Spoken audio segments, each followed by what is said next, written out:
Assalamualaikum warahmatullahi wabarakatuh. Salam sejahtera bagi kita semua. Halo, mahasiswa baru STK IPB GRI Jombang. Selamat bergabung bersama kami pada Kampus Kebanggaan, Kampus Prestasi, dan Kampus Harapan. Disinilah Anda akan berproses untuk menggapai mimpi-mimpi saudara. Berbahagialah dengan apa yang sudah Anda capai hari ini. Dan siapkan diri Anda untuk meraih segala prestasi bersama kampus kita tercinta. Saya doakan Anda semua kerasan dan mendapat kebahagiaan selama menempuh pendidikan di kampus kita tercinta. Perkenalkan, saya adalah dosen dari Prodi Pendidikan Pancasila dan Kewarganegaraan. Nama saya adalah Dr. Happy Hima Puspitasari, SHMH. Pada hari ini, saya diberikan kesempatan untuk memberikan materi mengenai bahaya bullying, pencegahan tindakan asusila, dan kekerasan seksual. Saya akan share screen.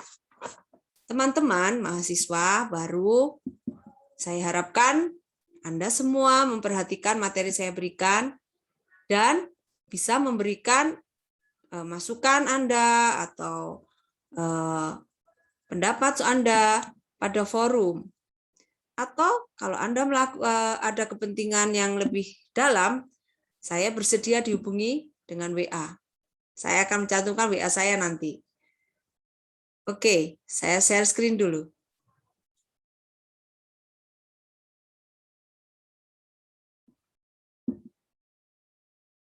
Apakah sudah nampak?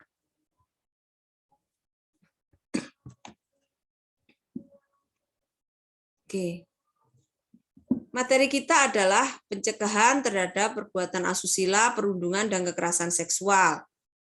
Nama saya adalah, seperti saya sebutkan tadi, Dr. Happy Hima Puspitasari, SHMH. Nomor telepon saya, Anda boleh pajangkan, adalah 0822 33 45 6463.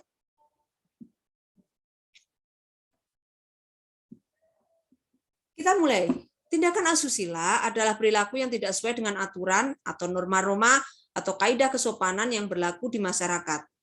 Menurut Widianto 2014. Menurut KBBI, asusila adalah A, ini berarti tidak. Susila adalah tingkah laku.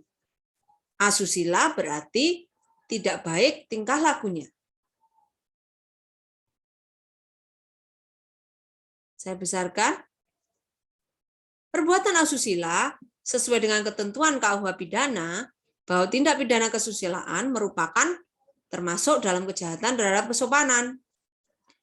Yang mengatur itu adalah pada pasal 281 sampai dengan 303.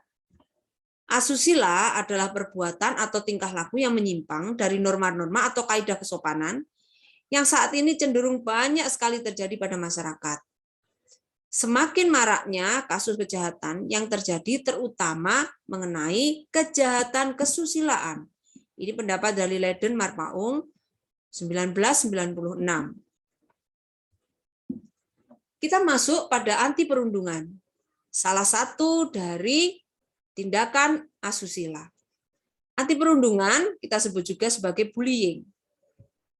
Pengertian dari perundungan adalah perilaku tidak menyenangkan baik secara verbal, fisik, ataupun sosial di dunia nyata maupun dunia maya yang membuat seseorang merasa tidak nyaman, sakit hati, maupun tertekan, baik yang dilakukan oleh perorangan maupun oleh kelompok. Perundungan dianggap telah terjadi bila seseorang sudah merasa tidak nyaman dan sakit hati atas perbuatan orang lain terhadapnya. Perundungan bisa diibaratkan sebagai benih dari banyak kekerasan lain, misal tawuran, intimidasi, pengeroyokan, dan pembunuhan. Sebagai benih kekerasan, bila perundungan bisa ditekan, maka kekerasan akan lebih dapat ditekan lagi. Menurut beberapa ahli, perundungan adalah mengintimidasi, memaksa seseorang individu atau kelompok yang lebih lemah untuk melakukan sesuatu di luar kehendak mereka dengan maksud untuk membahayakan fisik, mental, emosional, melalui pelecehan dan penyerangan. Ini pendapat dari Sarwirini. Kemudian ada di dalam Kemdikbud nomor 82 tahun 2015 dan Kemdikbud tahun 2018 bahwa perundungan itu atau bullying merupakan salah satu tindak kekerasan di lingkungan satuan pendidikan berupa mengganggu, mengusik secara terus-menerus, atau menyusahkan. Perundungan ini dapat berakibat tidak hanya kepada korban, tapi juga kepada pelaku, guru, dan orang tua. Pada Kemdikbud 2018, lebih dikelompokkan lagi, yaitu bahwa perundungan merupakan perilaku tidak menyenangkan dari seseorang ataupun kelompok, baik secara verbal, fisik, maupun sosial, yang membuat seseorang itu merasa tak nyaman hingga tertekan. Menurut Ken Rigby, perundungan adalah sebuah hasrat untuk menyakiti orang lain. Aksi ini dilakukan secara langsung oleh seseorang atau kelompok yang lebih kuat, tidak bertanggung jawab, biasanya berulang, dan dilakukan dengan senang. Ini agak menakutkan ya, kalau saya rasa, bahwa orang merasa senang ketika dia menyakiti orang lain. Jenis-jenis perundungan. Ada beberapa jenis perundungan. Pertama adalah perundungan fisik. Kalau ini ada di sini ada judul adalah bahwa perundungan ini biasanya terjadi pergaulan anak, ya memang. Anak di sini sebenarnya bisa dikategorikan anak itu adalah bukan orang dewasa. Sehingga di undang-undang anak itu ada 3 bagian, yaitu pertama dia mungkin di bawah 12 tahun, kemudian di bawah 18 tahun, dan di atas 18 itu bisa dianggap sebagai orang dewasa.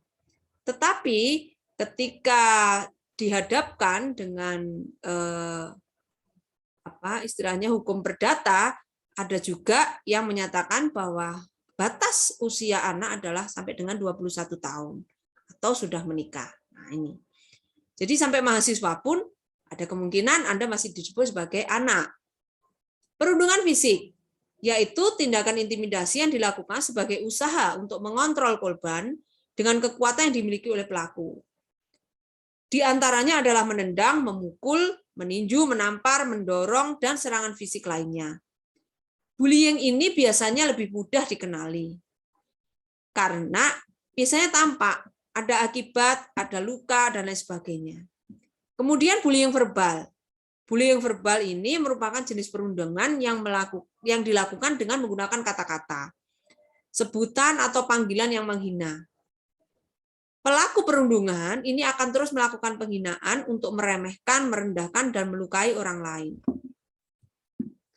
Kemudian ada agresi relasional, yaitu perundungan yang dilakukan secara emosional dan kerap luput dari perhatian orang tua atau guru, padahal ini tidak kalah berbahaya. Dalam agresi relasional ini, biasanya pelaku akan berusaha menyakiti korban dengan menyabotase status sosial mereka. Caranya adalah dengan mengasingkan korban dari kelompok, menyebarkan gosip atau fitnah. Pelaku berusaha menaikkan kedudukan sosial dirinya sendiri dengan mengendalikan atau mengintimidasi korban. Mengintimidasi korban ya, maksud saya. Nah, ini biasanya kan tidak nampak. Kalau diasingkan kan sering kali ya, kalau ada anak-anak itu sering kali dia biasanya tidak ditemani kan gitu ya, tidak dibolong kan gitu ya. Kemudian yang sebar gosip atau fitnah, nah ini lebih lagi, fitnah lebih kejam dari membunuh, itu sudah ada itu ya.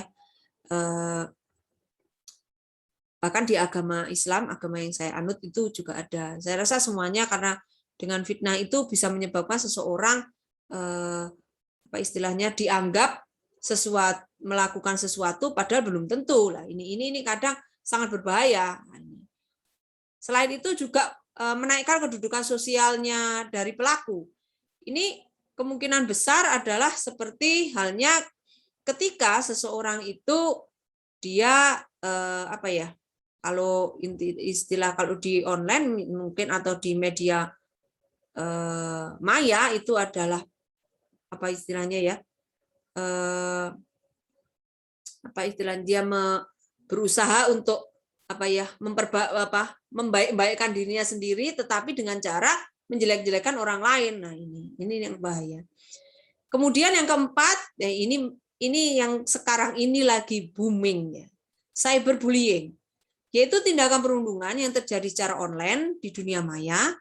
Ini merupakan tindakan perundungan yang paling jarang disadari oleh orang tua atau guru.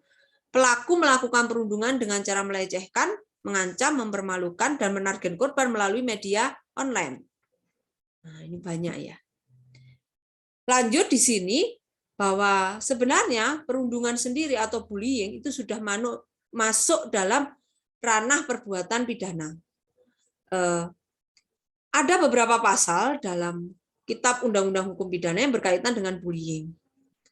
Salah satunya adalah pasal 351, di mana bila bullying itu sudah ada kaitannya dengan tindakan penganiayaan. Pasal lain yang dalam Undang-Undang Dasar, dalam KUH Pidana yang berkaitan dengan bullying, yaitu mengenai kekerasan pada pasal 170, kemudian pasal 336 dan pasal 368.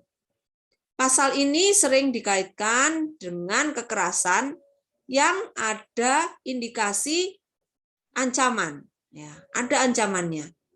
Tapi semua membutuhkan bukti ya, karena sering kali ini kalau bullying itu kan ditutupi atau kemudian si pelaku antara korban dan pelaku itu sudah ancamannya itu dilakukan secara spontan langsung sehingga tidak sempat untuk dibuktikan. Oleh sebab itu sangat sulit untuk diungkap. Nah, ini. Kemudian untuk yang terkait dengan online, media online, ini kita sudah punya undang-undang tentang ITE, yaitu Undang-Undang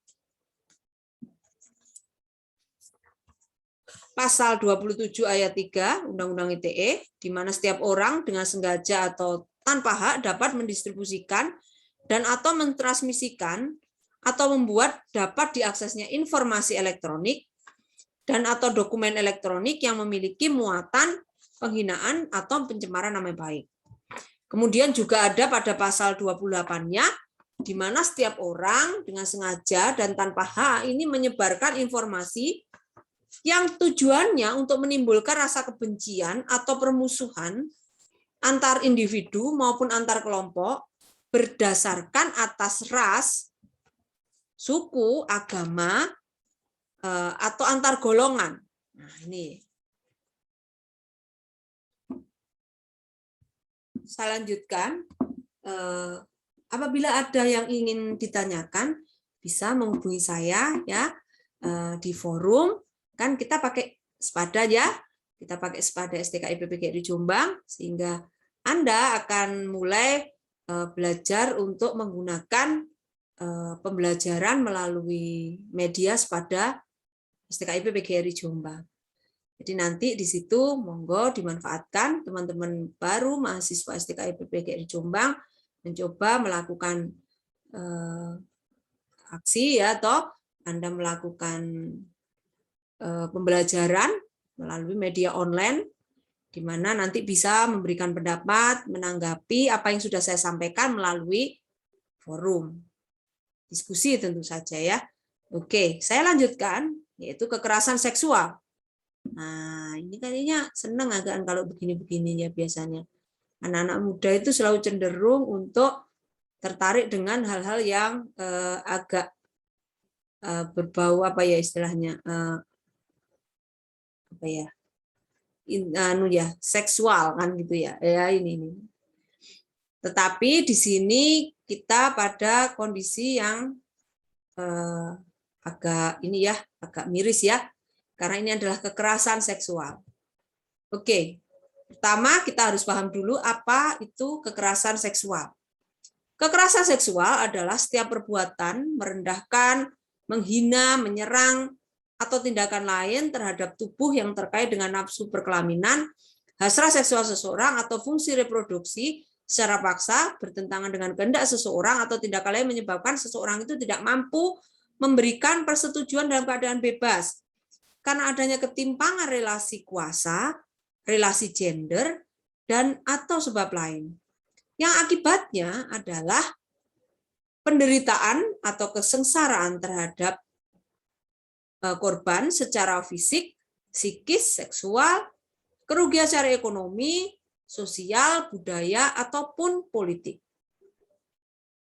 Sehingga di sini kalau mahasiswa baru tentu tahu ya, pada pembelajaran biologi pasti ada bahwa seksual adalah pembedaan jenis kelamin, yaitu antara ada laki-laki dan ada perempuan, dan keduanya bisa melakukan perbuatan yang sebenarnya sudah diatur secara agama maupun negara, yaitu melakukan hubungan seksual. Artinya kan tahu ya, pertemuan sel kelamin jantan dan betina kan gitu ya kalau ini. Tapi ini pertemuan antara laki-laki dan perempuan. Ini adalah organ seksualnya, di mana ini memang seharusnya dilakukan dalam ikatan perkawinan yang sah. Tetapi ternyata beberapa melakukan pemaksaan-pemaksaan atau melakukan kekerasan ini tidak hanya dalam kondisi dia belum menikah, tapi juga ketika menikah pun itu bisa terjadi. Nah, ini sebenarnya tidak boleh, jelas tidak boleh karena ada pemaksaan kehendak. Nah, ini terutama. Kemudian saya lanjutkan, ini kekerasan seksual ini karena berakibat sangat buruk ya toh terhadap korban. Nah, sebenarnya pada pelaku dan lingkungan sekitar ini juga akan terkena imbasnya bagi masyarakat luas bahkan sampai negara. Oleh sebab itu sangat penting dan sangat mendesak sekali untuk disahkannya Undang-Undang Penghapusan Kekerasan Seksual, di mana rancangan undang-undangnya sampai sekarang masih terus diadakan perbaikan-perbaikan. Oke, ada dua catatan penting yang menjadi pembeda antara rancangan undang-undang penghapusan kekerasan seksual dengan undang-undang penghapusan kekerasan dalam rumah tangga. Kalau pada penghapusan kekerasan dalam rumah tangga, ini bisa jadi bukan hanya kekerasan seksual, tetapi bisa juga kekerasan istilahnya fisik atau penelantaran kan gitu nih. Ini pada rumah tangga dan skupnya adalah pada rumah tangga saja. Tetapi pada penghapusan kekerasan seksual memang dikhususkan untuk perbuatan yang terkait dengan seksual, perbuatan terkait dengan kelamin ya. Jadi ini sudah khusus. Kemudian ini tetapi istilahnya pelaku dan korban itu belum tentu dalam rumah tangga. Ini bisa secara umum. Nah, ini ya. Kemudian bedanya lagi dengan KUH pidana dan KUHAP atau Kitab Undang-Undang Hukum Acara Pidana, yaitu bahwa, satu, perubahan konstruksi hukum yang menempatkan korban ini sebagai subjek untuk basis mengenali jenis kekerasan seksual sebagai tindak pidana, dan pentingnya perlindungan serta pemenuhan hak korban, serta pemidanaan terhadap pelaku. Nah, ini kadangkala hak korban itu seringkali dianggap sebagai korban yang biasa. Padahal kekerasan seksual itu beda dengan kejadian kejahatan yang lain. Apa perbedaannya? Karena ini menyangkut harga diri dan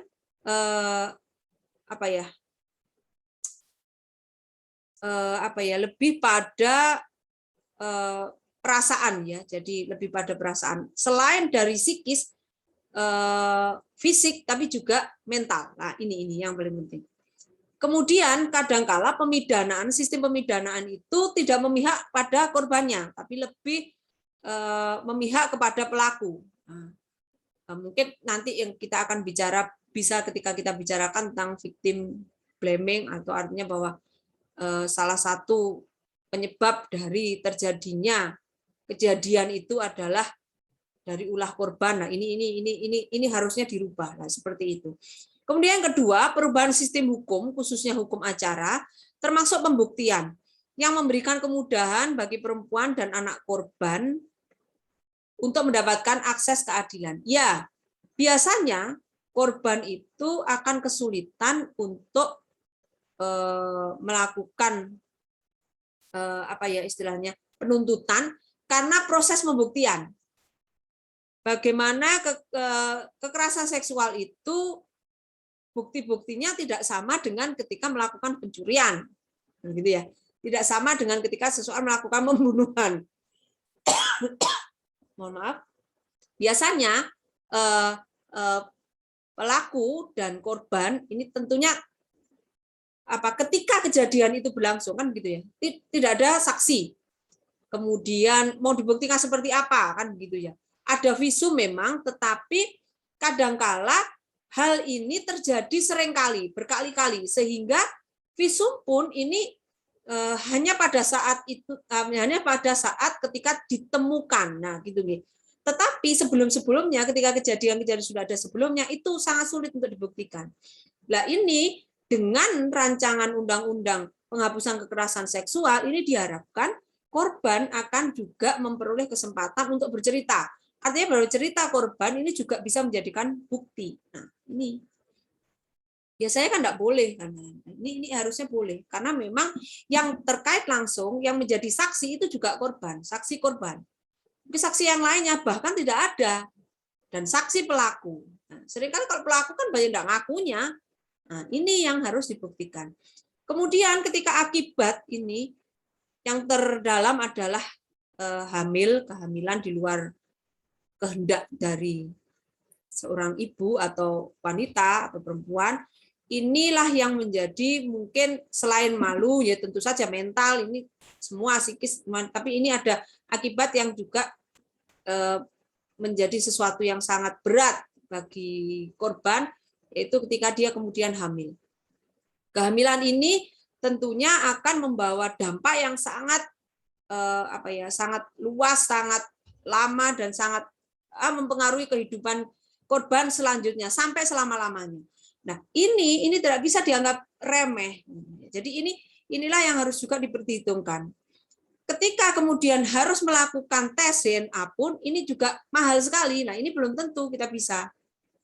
Nah, yang demikian kadang syaratnya untuk melakukan tes DNA sangat sulit. Nah, ini lagi yang menjadi permasalahan. Saya lanjutkan di sini. Bentuk kekerasan seksual yang dirumuskan dalam RUU PKS ada 9 jenis, yaitu pertama pelecehan seksual, kemudian eksploitasi seksual, pemerkosaan, pemaksaan melakukan aborsi, pemaksaan kontrasepsi, pemaksaan perkawinan, pemaksaan pelacuran, perbudakan seksual, dan penyiksaan seksual. Jadi ada 9 ya, semuanya menakutkan ya. Tapi ini ada. Kita tidak bisa menutupnya bahwa ini ada. Dampak kekerasan seksual ini yang penting sekali bagi kita ketahui bersama bahwa terhadap korban sangat buruk, yaitu merusak masa depan korban baik secara fisik maupun psikis. Korban sangat membutuhkan penanganan yang cepat dan tepat, harus. Tujuan dari RUU PKS ini adalah mencegah segala bentuk kekerasan seksual, menangani, melindungi, dan memulihkan korban, menindak pelaku, dan menjamin terlaksananya kewajiban negara, peran keluarga, partisipasi masyarakat, kemudian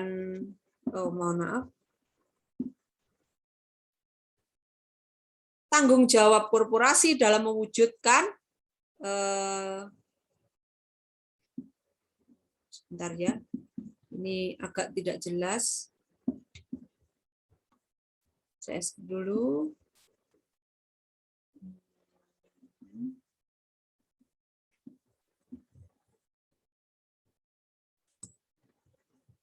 Oke, mewujudkan lingkungan yang bebas kekerasan.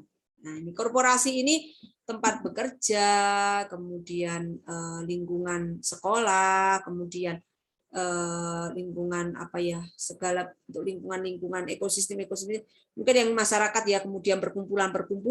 Jadi korporasi ini adalah lembaga yang terkait dengan masyarakat. Lanjut di sini, kembalikan peran pemerintah. Apa saja peran pemerintah? Yang pertama, membuat satgas khusus untuk penanganan yang tetap standby untuk menangani pelaporan dan menangani kasus kekerasan terhadap perempuan. Kemudian tetap disediakan dan disiagakan rumah aman. Ini memang untuk ini ya. Untuk korban yang harus dipisahkan sementara waktu dari pelaku. Kadangkala korban ini memang dalam posisi dia ini anggota keluarga. Nah, di mana pelakunya adalah salah satu dari keluarga korban sendiri. Ini tentu sangat berat. Kemudian atau dia itu bagian dari suatu komunitas yang memang dia berlindung di situ. Nah, ini lebih lagi. Dia berlindung tapi malah dia dicelakai. Segera mensahkan RUU penghapusan kekerasan seksual untuk melindungi para korban. Memang kajiannya undang-undang ini penghapusan kekerasan seksual ini berfokus pada korban. Nah, ini ya, tempat yang aman dan bebas dari perundungan dan kekerasan seksual ini memang terkait dengan sistem kebijakan. Kebijakan artinya ini peraturan, ya, jadi tidak bisa lepas. Kemudian upaya pencegahan, apa saja upaya bisa kita lakukan? Upaya berkelanjutan, nah ini khusus ya, karena kita di dalam kampus ini salah satu memang ini tidak lepas bahwa penjenengan mahasiswa ini juga bisa menjadi korban, bahkan bisa menjadi pelaku. Nah ini, oleh sebab itu ini harus benar-benar Anda pahami bahwa kita berupaya untuk melakukan pencegahan itu karena ini merusak tataran kehidupan manusia, tataran moral, tataran etika semuanya. Upaya berkelanjutan oleh masyarakat kampus untuk peduli dan berkomitmen menciptakan suasana kampus yang aman dengan menerapkan sistem kebijakan program anti perundungan dan anti kekerasan seksual yang sesuai dengan nilai-nilai pendidikan, nilai-nilai budaya kampus masing-masing secara nasional. Ini akan masuk dalam setiap kegiatan mahasiswa. Bagaimana perwujudannya? Nah, ini bisa macam-macam. Ini salah satu dua contoh ya mungkin. Mahasiswa berkampanye anti perundungan lewat panjat tebing. Nah, jadi mahasiswa panjat tebing ini di sini kemudian dia mengibarkan bendera anti perundungan. Nah, ini salah satu. Mungkin kita akan mengadakan yang lain-lain lagi, demikian ya. Banyak mungkin yang bisa Anda lakukan. Hai mahasiswa baru, bahwa kampus kita ini adalah kampus yang sangat ramai, artinya kegiatan mahasiswa adalah kegiatan yang sangat luar biasa. Kami Sivitas Akademik Kampus selalu saling mendukung, kita selalu bekerja sama, dan banyak segi dari kegiatan ini yang dapat Anda explore untuk bisa merealisasikan mimpi-mimpi Anda ke arah yang lebih baik dan lebih baik, gitu ya. Ini juga komitmen dari pemerintah, yaitu Kemdikbud ini menyiapkan permen pencegahan, ini peraturan menteri ya, pencegahan dan penanggulangan kekerasan seksual di perguruan tinggi. Demikian. Nah, ini ya, kasus kekerasan dan pelecehan seksual di perguruan tinggi, baik negeri maupun swasta, ini terus bermunculan. Seringkali kasusnya tidak tertangani dengan baik atau bahkan tidak terungkap, hanya demi menjaga nama baik kampus-kampus tersebut. Dirjen Pendidikan Tinggi, Kementerian Pendidikan dan Kebudayaan ini menyatakan bahwa pemerintah ini berkomitmen tinggi untuk menciptakan kondisi kampus yang aman, nyaman, dan juga sehat. Dan ini harus kita dukung. Kampus kita juga harus melakukan hal tersebut. Dan ini tidak bisa kita lakukan jika, terutama pada mahasiswa, ini tidak melakukan itu juga. Jadi kita semua harus bekerja sama sebagai Sivitas Akademika Kampus untuk menciptakan kondisi kampus yang aman, nyaman, dan juga sehat. Terima kasih. Ini yang bisa saya sampaikan. Semoga materi yang saya sampaikan ini akan memberikan manfaat, akan mengingatkan kita untuk selalu menjaga diri kita, lingkungan kita, teman-teman kita, sahabat-sahabat kita, untuk jangan sampai mengenal atau bahkan jangan sampai terjadi perundungan maupun kekerasan seksual maupun tindakan asusila. Kita harus mencegah, kita harus berupaya pada diri kita untuk tidak melakukan say no, kalau biasanya say no to drug, kita sekarang say no to bullying, say no to kekerasan seksual. Kita harus menjadi manusia-manusia yang Pancasila ya, manusia yang selalu mengingat kepada bahwa kita ini adalah ciptaan Tuhan yang nanti akan kembali kepada Tuhan, dan kita akan dimintai setiap pertanggungjawaban dari perbuatan kita. Kemudian kita juga tahu bahwa kita ini hidup bermasyarakat, kita tidak, kalau kita menyakiti orang lain tentunya kita sendiri juga tidak mau disakiti ya. Jadi itu harus diingat. Terima kasih teman-teman. Selamat. Anda telah bergabung dengan kami. Manfaatkan kesempatan ini dan sukses selalu buat kita. Assalamualaikum warahmatullahi wabarakatuh.